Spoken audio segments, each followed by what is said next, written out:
Good morning, and welcome back to Sutta Study at Empty Cloud Monastery. And so this morning I'll be continuing with the Dhammapada verses. So we can start by paying homage to the Buddhas. Namo tassa bhagavato arahato samma sambuddhassa. Namo tassa bhagavato arahato samma sambuddhassa. Namo tassa bhagavato arahato samma sambuddhassa. Buddhang dhammang sanghang namasami.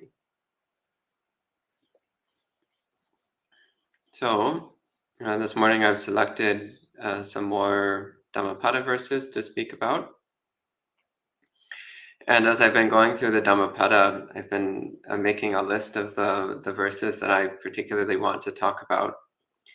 And the problem with this list is I wind up putting almost every single verse down, just because there's so many wonderful verses in the Dhammapada.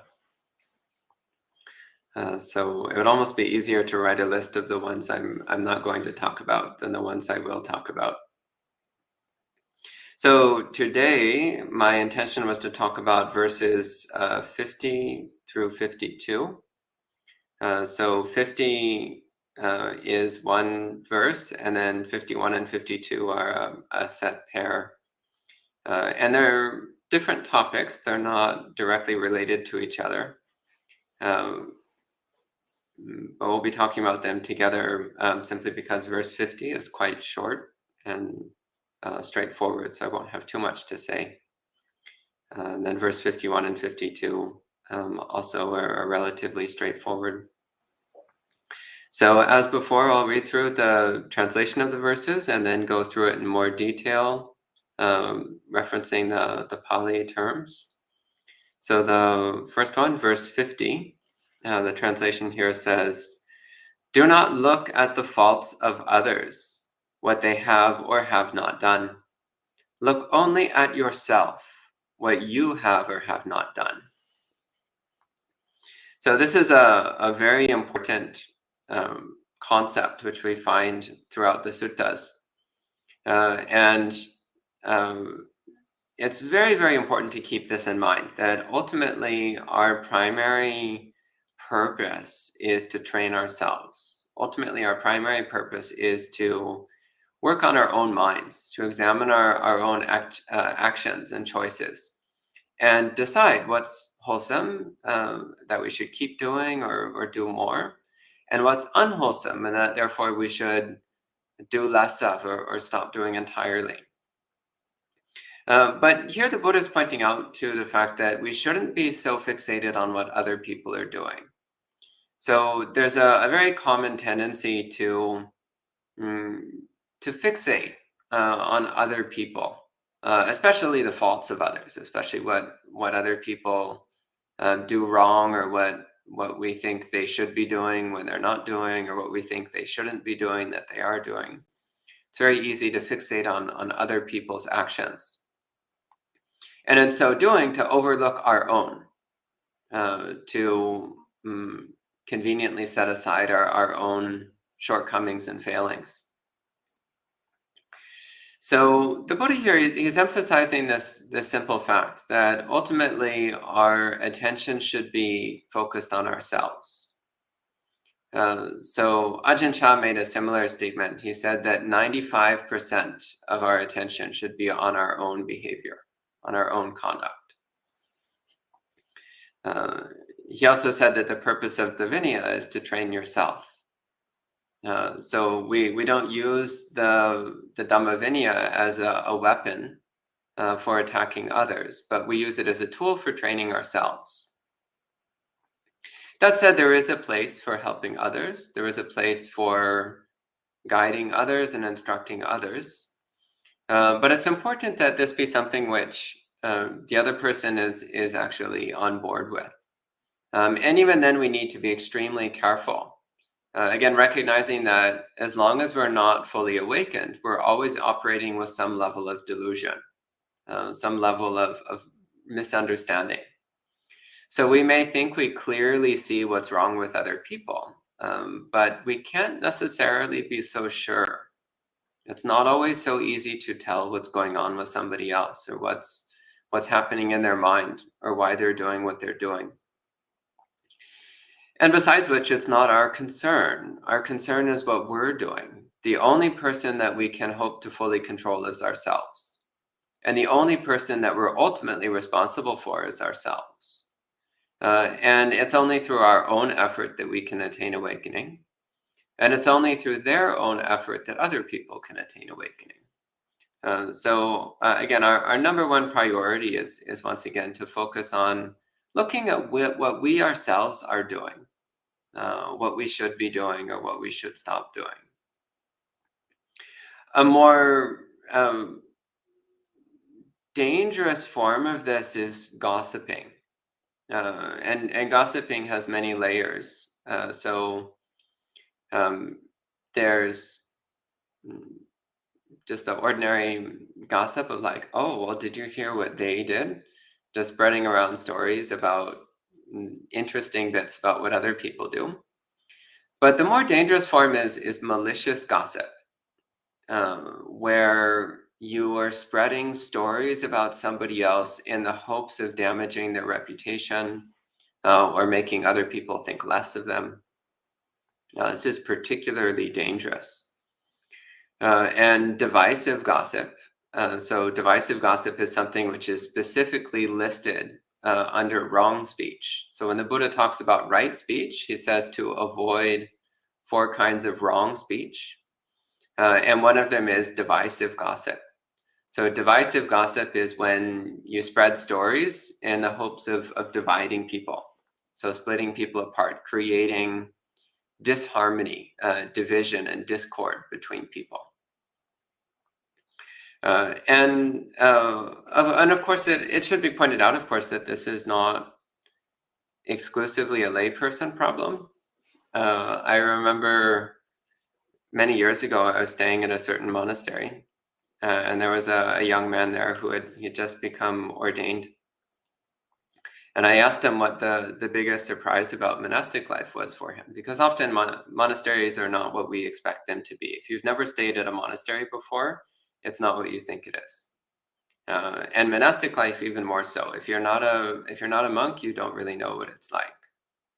Anyway, so I asked him what the biggest surprise about monastic life for him was, and his answer was the gossip. He said, I wasn't expecting monks to gossip so much.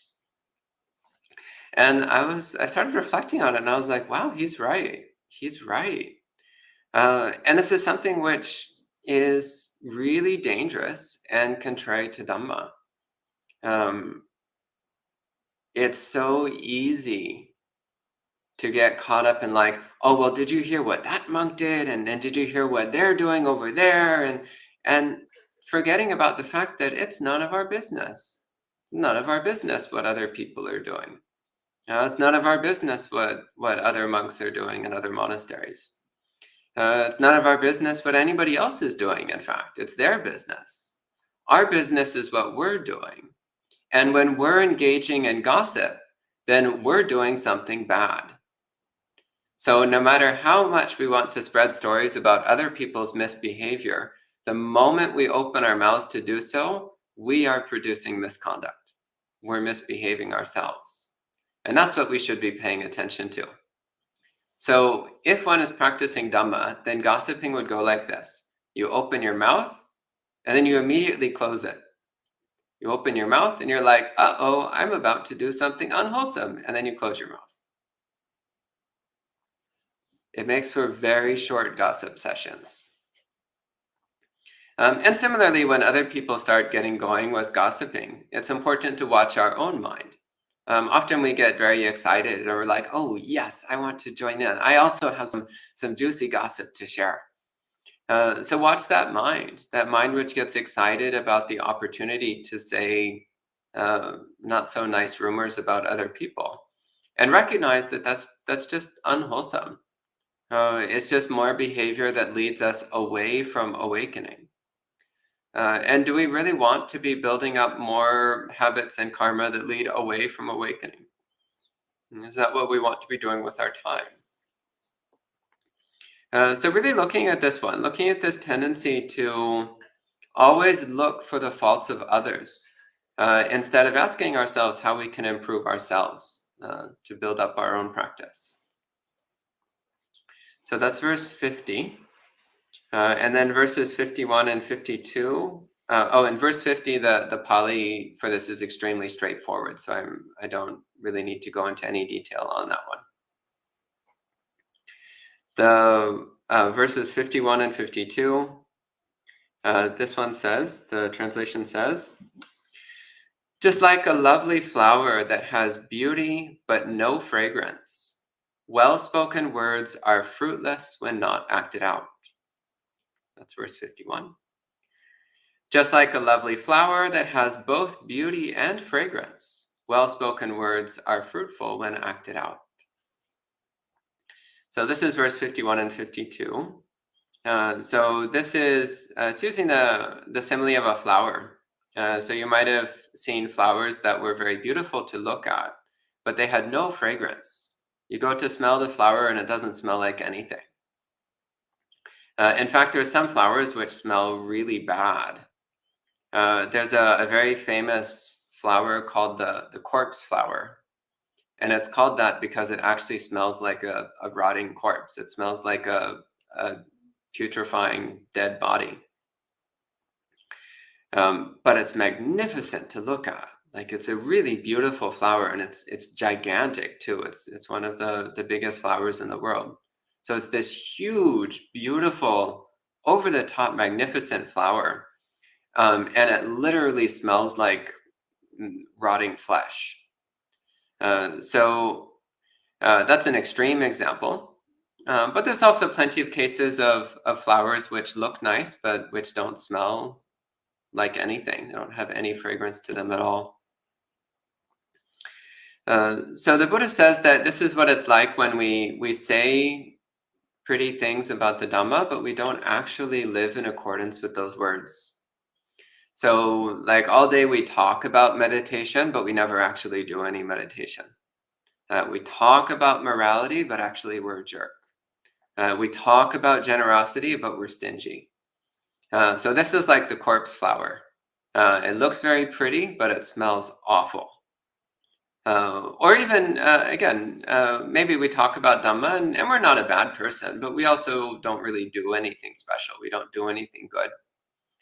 We just live a bland life without making any effort to develop generosity, to develop kindness, to develop compassion, to develop samadhi, to develop wisdom. And this is actually the way with most people in the world. Most people in the world are living very bland lives with no fragrance. They're just getting from cradle to grave without really doing anything significant along the way. Yeah, I mean, why waste your time in samsara? Why waste your time as a human? This is a really precious opportunity.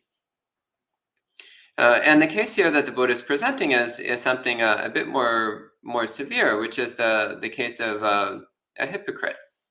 So somebody who speaks about the Dhamma, who says things which are wonderful and delightful and sound really true and good and worth following, but doesn't actually do any of those things. So this is actually often, to be perfectly honest, this is the case with any Dhamma teacher who's not fully awakened. We're all hypocrites to one degree or another because we're talking about something which we haven't yet perfected, we haven't yet mastered. But there's the willingness, the aspiration. There's the determination that we're going to try. We're going to try to attain awakening. We're going to try to master the Buddha's teachings. So in those cases, it's good to talk about Dhamma. It's good to talk about Dhamma. One, it helps to strengthen our own motivation. The motivation of trying to not be a hypocrite. So that when we speak words of Dhamma, we know that we're not imposters. We know that we actually are trying to do what we're talking about. And then this is what the Buddha talks about, a flower which has both beauty and fragrance. So this is reminiscent also of the imagery the Buddha uses of saying that the greatest fragrance is the fragrance of virtue, the fragrance of sila. So better than the fragrance of any incense or any flowers is the fragrance of sila, the fragrance of virtue. So yeah, we should make an effort to learn the Dhamma, to discuss the Dhamma, as I was saying yesterday, and to act out the Dhamma, to live in accordance with Dhamma, so that our words will have meaning to them. They'll have, again, fragrance, the sweet fragrance of genuine good conduct. So those are a few words of the Dhammapada this morning. Again, just a few short verses to start the day on the right foot. So at this time, if there's any questions, I'll be happy to answer some questions.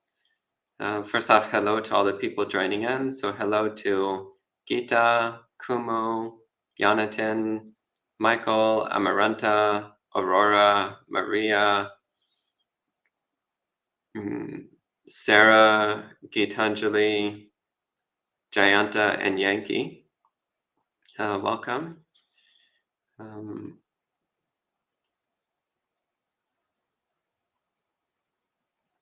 Michael says, modern psychology suggests that our fixation on others' faults stems from our own similar faults.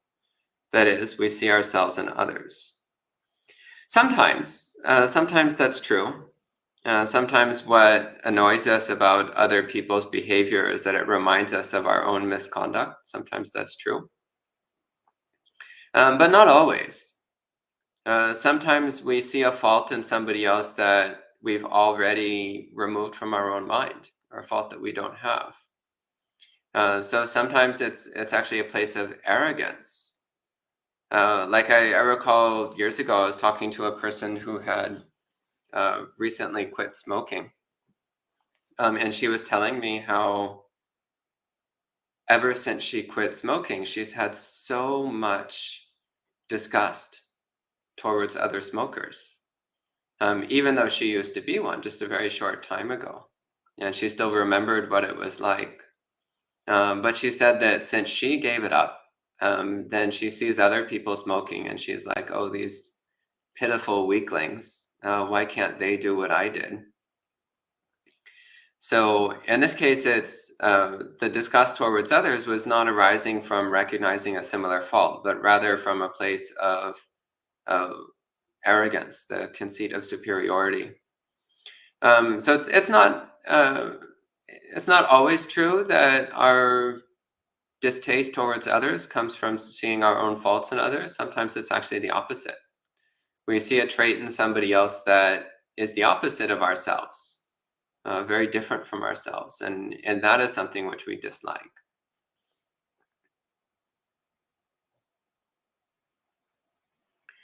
And Sud asks, how does one keep determination to follow the Dhamma with fidelity if one keeps breaking them? How to keep oneself motivated? Well, first off, remember the times that you do follow the Dhamma and the happiness and peace of mind that comes.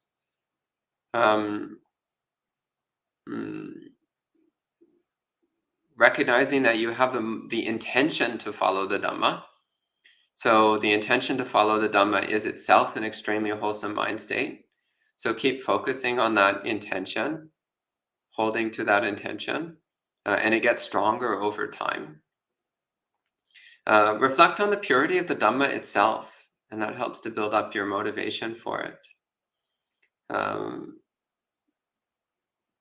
Role models can also be really helpful. So think of other people who live a life of Dhamma, and how impressive that is, and how much you want to be like those sorts of people. That also can help build up your motivation. Reading the suttas can help a lot. Yeah, in fact, I really recommend spending at least a few minutes every day reading the suttas. Really helps to keep one focused on the Dhamma, keep one motivated. Yeah. Okay, and I don't see any other questions online. Any questions from the residents? Yeah, go ahead. Talking about the gossip, even though we are telling something about someone, how that person treat or think of you, and is that called gossip as well? It depends on why you're saying it. So your motivation is very important. So an example of this is, for example, let's say that somebody steals something from you. And so then you might tell somebody else, like, oh, be careful with your possessions around that person. So you're not gossiping. You're actually helping the other person. Saying, like, be careful that you need to watch your things around that person, or they might steal something. So that's not gossiping. It's the same, like if your neighbor has a violent dog, then you might tell someone, like, oh, don't get close to their dog. The dog might bite you. That's not gossiping. That's sharing useful information. So it's important to look at your mind. Why are you saying what you're saying? So sometimes you do say negative things about other people, but if you're doing it for a good reason, then it's okay. It's not bad. Does that make sense? That just means it's the same like if you're going to say something, you would want to think first if the outcome is negative or positive, even it's going to be true or false. Yeah. That's correct. Yeah, so the Buddha said before speaking, we should always consider 5 things. Is it true? Is it beneficial? In other words, is this actually going to help people if I say it? Is it the right time? So you might have something which is true and beneficial, but you need to consider when is the right time and place to say it. So in monasteries, we have a saying, you never criticize someone right before lunch. People are always grumpy before lunch. After lunch is better. So you never criticize right before lunch. So considering the time and place. And the other 2 things he says are speak gently and speak with metta, with a mind of metta. So if you have any kind of aversion or anger in your mind, then don't say it. Wait until your mind is filled with metta. So with these 5 determinations, then usually you won't go wrong. Normally it will be okay. Okay. And we have another question from online. Jonathan says, about the 5 precepts, if we break number 5, let's say once a month, how unwholesome is it? With only 1 glass of wine, not 10. Well, I mean, 1 glass once a month is a lot better than 10 glasses every day. But 1 glass a month is still too much. Sorry.